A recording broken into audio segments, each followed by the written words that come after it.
he brought something. Is a defender here. His family is not only one of my neighbors. He's also a graduate of USD. He got his bachelor's degree and his master's from USD. He's a senior scientist with the DANR. If you out of creature of habit. The DENR is now the DANR, Department of Agriculture and Natural Resources. He's been there 31 years all in the watershed protection program. So the watershed is, well, pretty important. I mean, Lewis and Clark is all based on the watershed of the Mississippi, Missouri, right? Isn't it the purchase? So please join me in welcoming Alan Wittmuss.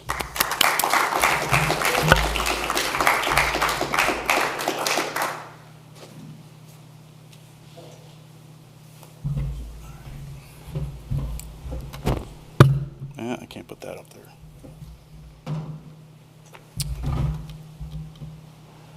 Okay, so yes, I grew up in a small town in Gregory County, South Dakota, across the Missouri River in the western part of the state. There was nothing else to do but hunt and fish and work at my dad's hardware store, and so I ended up coming to USD thinking I could maybe do something in biology because I wanted to get into the fishing aspect, maybe work eventually for game fish and parks. But then I did an internship with the DENR, which I didn't know was a department at all at that time. Nobody told us anything about the Clean Water Act or anything of that nature in college at that time. And so I got a summer job there, and lo and behold, after a couple of years going into my master's, I worked under Dr. Schmalbach. Maybe some of you remember him. I was one of his last graduate students in 1992. But anyway, I finished my master's, and then they had a position open, and so I took the job in watershed protection at that time. And so I ended up starting on these Clean Lakes projects work for EPA, Section 314 of the Clean Water Act, that gave a whole bunch of funding to targeting these lakes, trying to clean them up. We did all these great big watershed assessments through the 90s, and then that funding essentially dried up and was rolled into another section of the Clean Water Act. So at that time it was DENR, and we're still basically kind of doing the same thing, except we just got meshed in with a whole bunch of ag programs. So we're really not doing anything differently. My responsibilities have not changed. I've just marched up the environmental scientist ladder over the course of 31 years. It's been a great career. I mean, I didn't leave, obviously, because I got to play in the water, I got to collect fish, I got to analyze data, I had to do public relations, and so this really wasn't a big deal, to me anyway. And these are the individual programs that were transferred from DENR over to DANR, along with some other individual programs such as minerals and mining, but I won't get into that. As far as water quality is concerned, I'm in this program here. We do monitoring and assessment of our waters. We do these pollution restoration projects called TMDLs. We do implementation, trying to clean the water up, and the reason we got stuck under resource conservation and forestry was because of the Conservation Commission. They do a few similar things as us in terms of implementation. They work with the conservation districts, the county conservation districts, and we work with the county conservation districts with the 319 program. We give them a lot of funds to help clean up some of these watersheds around the state. So that was kind of a natural fit. Now on the other side, you got the water quality program, and now that's regulatory. That's National Pollution Discharge Elimination. They regulate wastewater treatment facilities, other facilities that may have to discharge their water into a receiving water body like the Vermillion River or the Big Sioux River, and so they are regulated in that context. And so maybe some of you have, I can't remember if some of you have seen a similar presentation. I've given these quite a few times, so excuse me if this is kind of repetitive for some of you, but I always start out some of my talks with this particular graph. This is basically the framework or the architecture under which we work in our department. It starts out with we have to have water quality standards, And then we go to monitoring and assess the waters based on those standards. And then we determine whether or not the waters are impaired or clean, they're fine. And then we have to develop these restoration projects. So I'm just going to focus in on this because each one of these you could do probably a 2-hour lecture on all the intricacies and go into the weeds. And so I'm not going to do that. Okay. What I was going to say was this isn't going to be quite as entertaining as Newsies was this weekend. So excuse me, I can't compete. So anyway, the two main sections of the Clean Water Act that I deal with, or what I'm talking about with this assessment and monitoring, is Section 305B and 303D of the Clean Water Act. Every 2 years we need to pull all our water quality data together and then give it to EPA that tells them what waters are listed as impaired, which waters are just fine. I mean, and when I say waters, it's like the streams, the rivers, the lakes, the wetlands, everything needs to be reported on. On the other side of, on this side, we have 305B, which is basically a report of all the waters of the state. Hey, what's going on? Are your waters pretty good in the state of South Dakota? So we need to kind of give a general overview of those waters.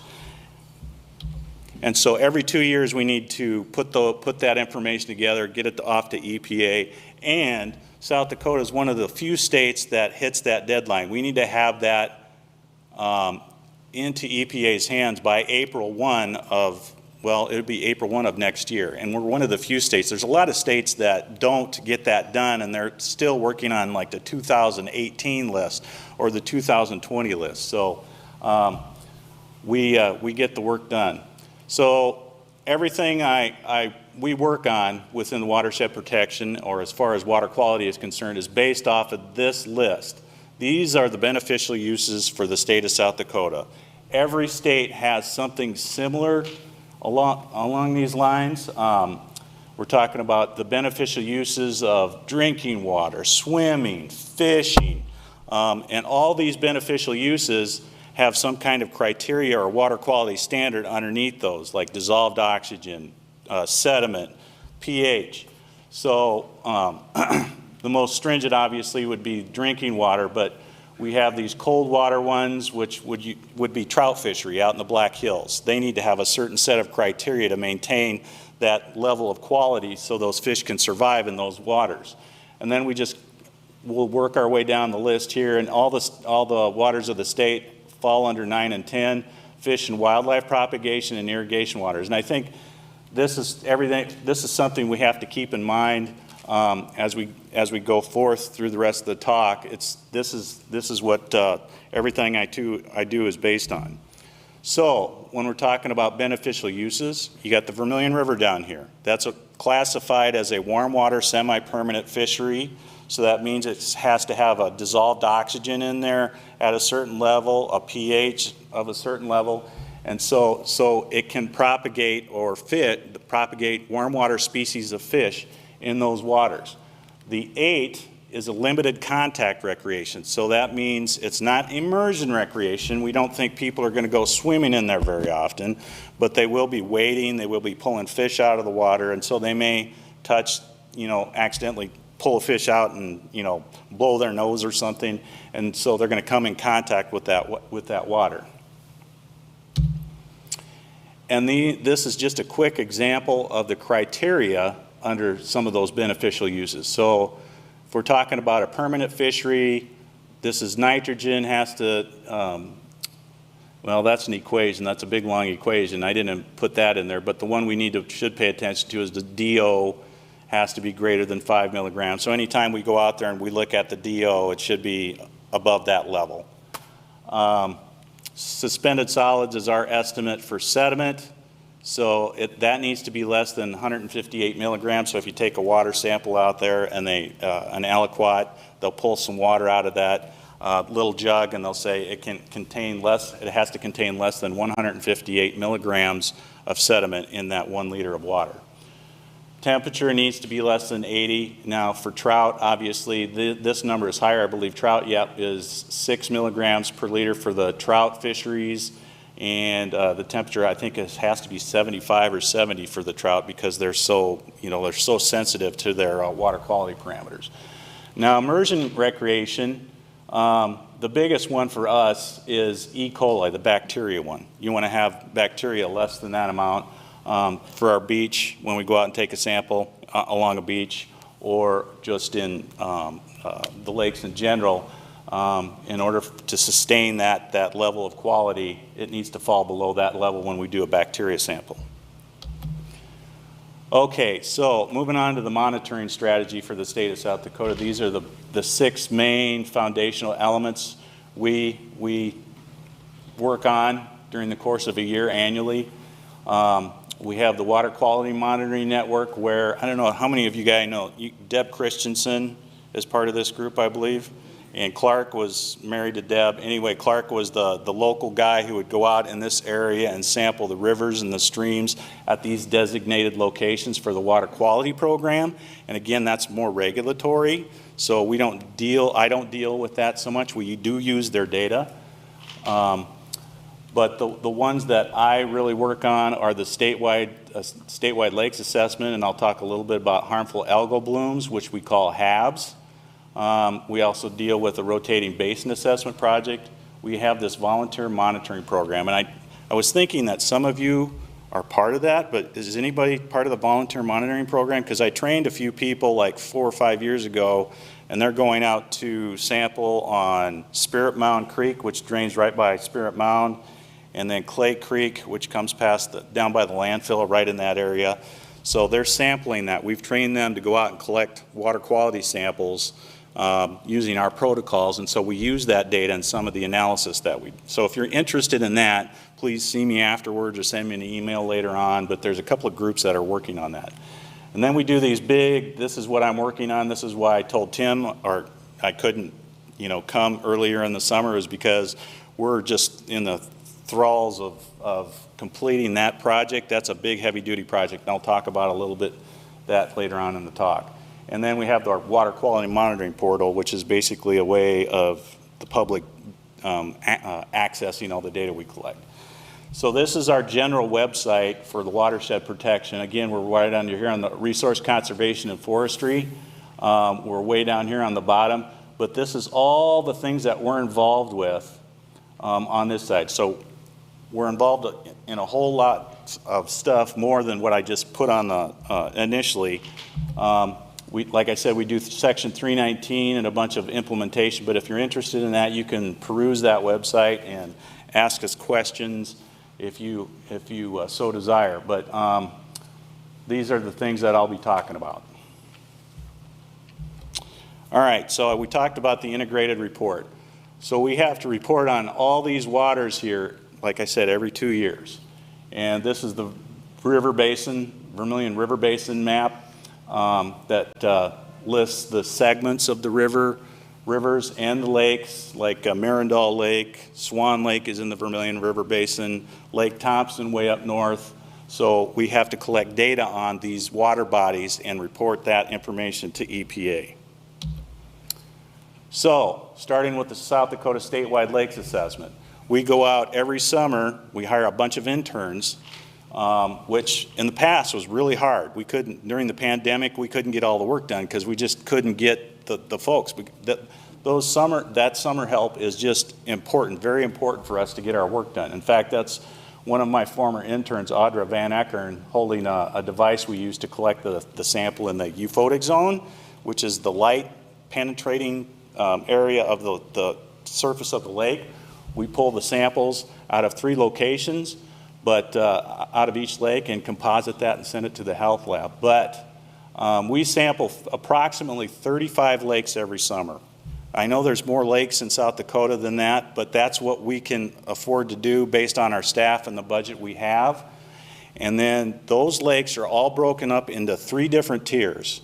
We have Tier 1, which is the really important lakes like Lake Madison or Lake Herman or Wall Lake or Lake Thompson, some of these big lakes that are, or more heavily used lakes, recreated.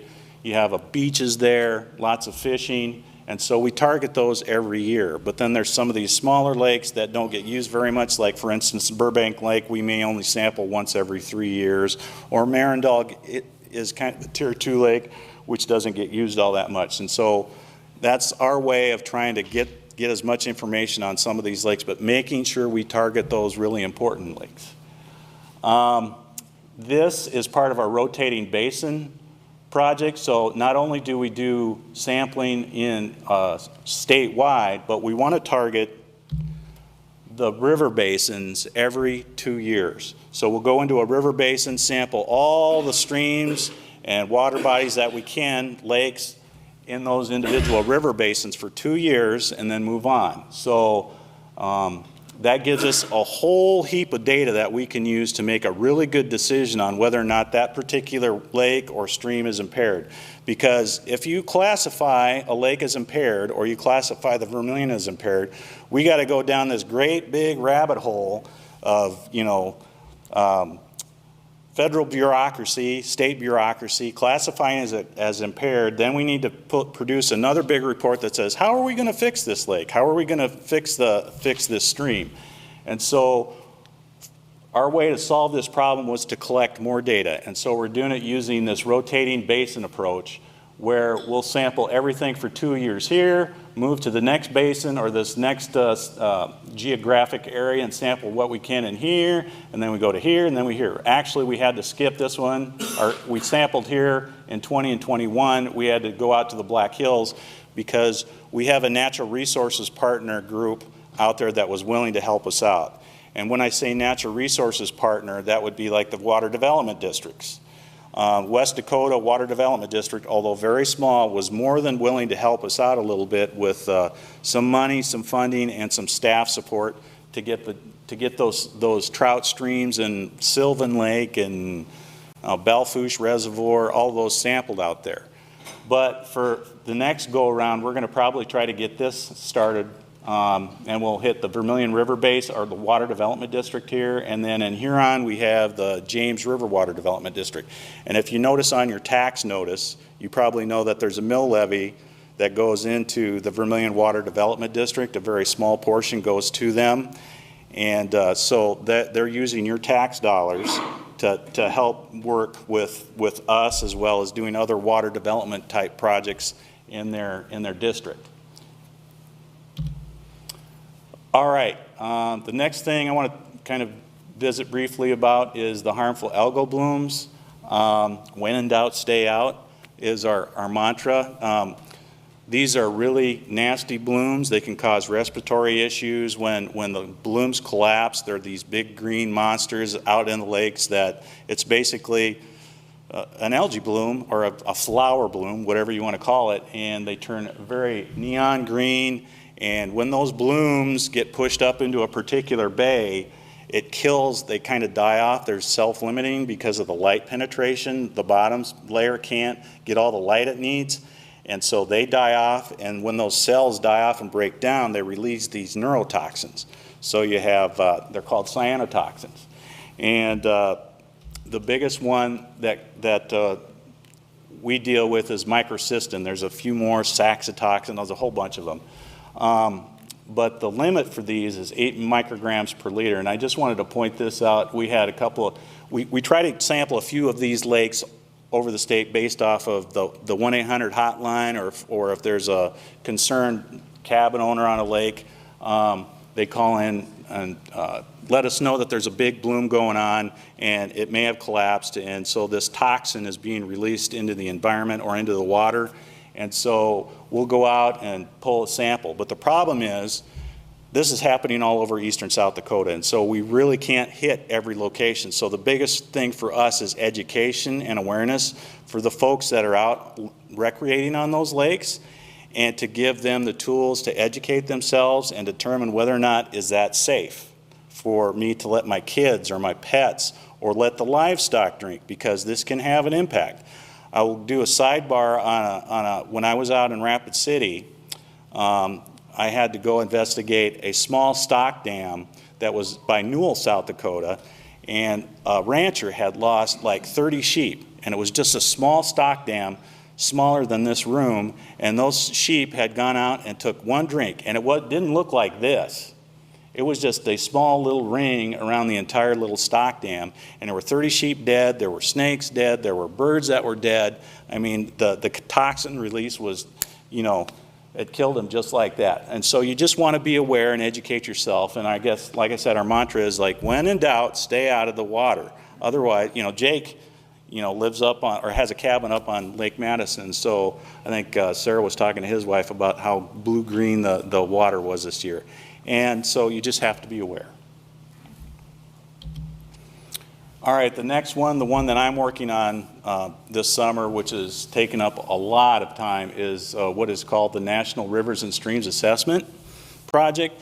This is a big survey conducted by EPA, and it's coordinated through each of the individual states and tribes, and we have these randomized site selection on our streams and rivers, and last year it was the National Lakes Assessment. And this is our way to answer some of the questions that may arise with the 305B, when I was talking about that section of the Clean Water Act where you have to have a kind of a general overview of the water quality of our lakes and streams.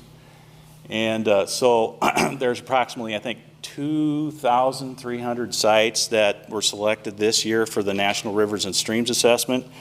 And so we go to each one of those locations that were selected for South Dakota, and we have to do this whole suite of, collect all this information from the benthic macroinvertebrates that live in the stream to the, you know, the chemicals, chemistry, water chemistry, the algal community, which is an indicator, as it is in lakes.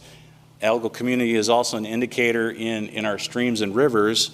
It tells us probably that there's a lot of nutrients flowing down the stream, and that can choke off fish habitat and have an impact on the fishery. We also look at the physical habitat. So I was up at the North Fork of the Yellow Bank up by Millbank, South Dakota this last week, 2 weeks ago, and that was, we had to do 1,000 meters. Every 10 meters we had to do a transect across the stream and measure the bank, and by the end of the day it was like a 14 or 15 hour day by the time we got done, but it was fun.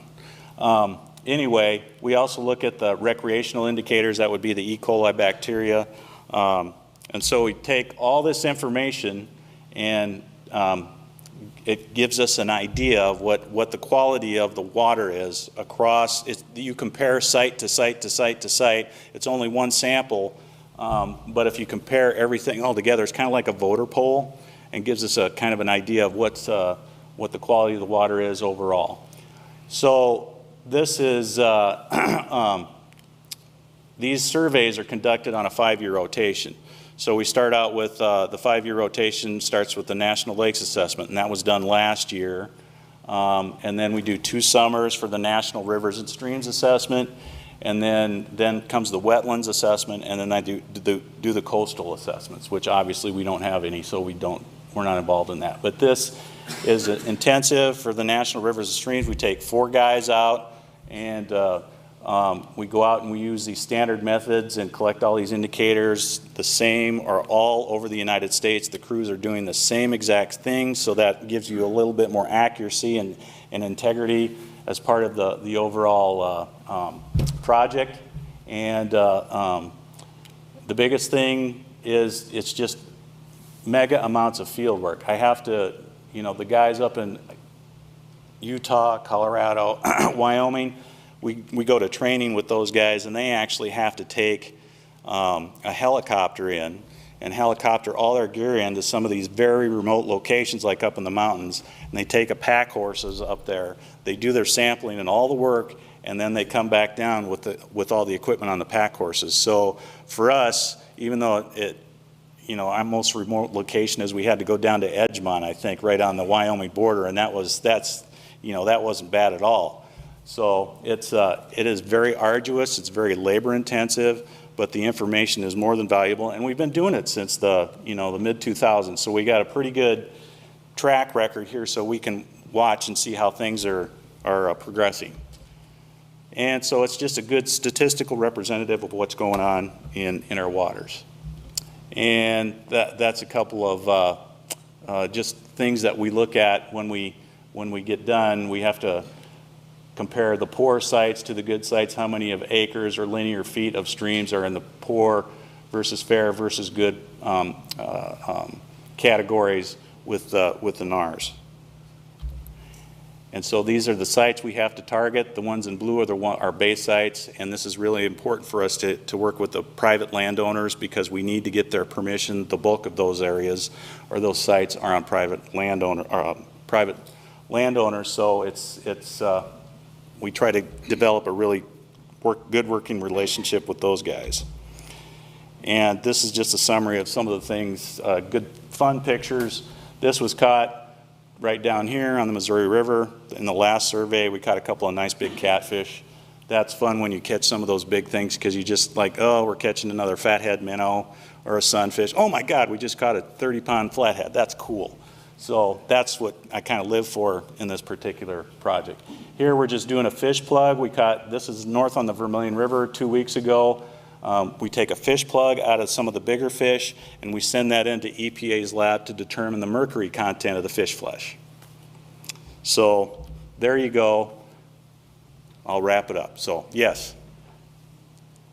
In that 2013-2014 study, it looked like there were a number of rivers and streams at the poor quality. Yes. What's the primary cause of that? And well, they use different condition estimators. So that's total phosphorus. When I looked at that, that's one indicator. Then you have total nitrogen. Then you have fish habitat. There's another indicator for physical habitat. So there's a whole series of them. So, you know, we have high nutrients in South Dakota. There's no question about that because it is what it is. And we try to control that as best we can. But that's our problem. If you go to the Black Hill streams or the or the Bighorns or whatever, that's not going to be the case. So it's just kind of where you're at, but it is something that you look at consistently through time to see if is it getting worse, is it getting better. So that's, you know, it's just it is what it is just because of the place we live in. How do South Dakota's rivers and streams compare? I don't know if you get to look at national data, but how do they compare to other states, surrounding states? I mean, North Dakota and South Dakota are pretty much hand in hand, as is Nebraska. Although Nebraska's in a different ecoregion, so their environmental indicators and stressors and those levels to compare to are a little bit different because you're in a different ecoregion. And so, I mean, we're average, I guess. In some places we're worse, like on the eastern part of the state with respect to nutrients, but then on the western part of the state where there's a lot of grazing going on, there's not so much ag, heavy ag, we're pretty good. So it just depends on where you are. George, you had a question? Yeah. I used to be on the river a lot, and I also was involved with Project Lewis and Clark. And every journal entry, almost every journal entry was complaining about mosquitoes, is how they spelled it, mosquitoes. I've never been bitten by a mosquito on the Missouri River. And I've looked into some of the backwaters, and still backwaters, and never been able to detect any mosquito larvae. Is there any explanation for this? Oh man, that's a complex. You could go down that rabbit hole. That could be the flow, how the river flows so much, or drops. That may be in it. That may be part of it.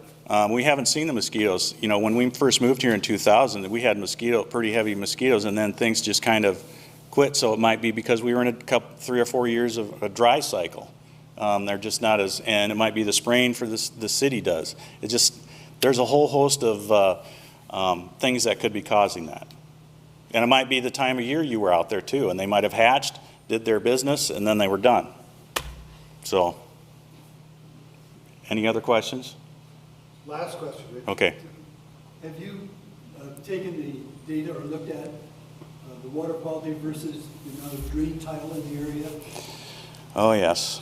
Yeah, well, we've tried to do that a couple of times.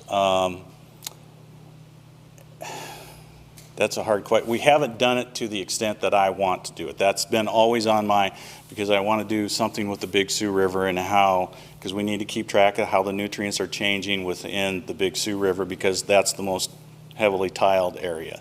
And so that's where those long-term stations that the other program that I was talking about, we can look at that and track that through time and see how things progress. But that's all we can do. We can collect the data, we can analyze the data, and then we provide that information to the decision makers, and then we'll see what happens. That's all we can do. That's all we can do. So, thank you. Is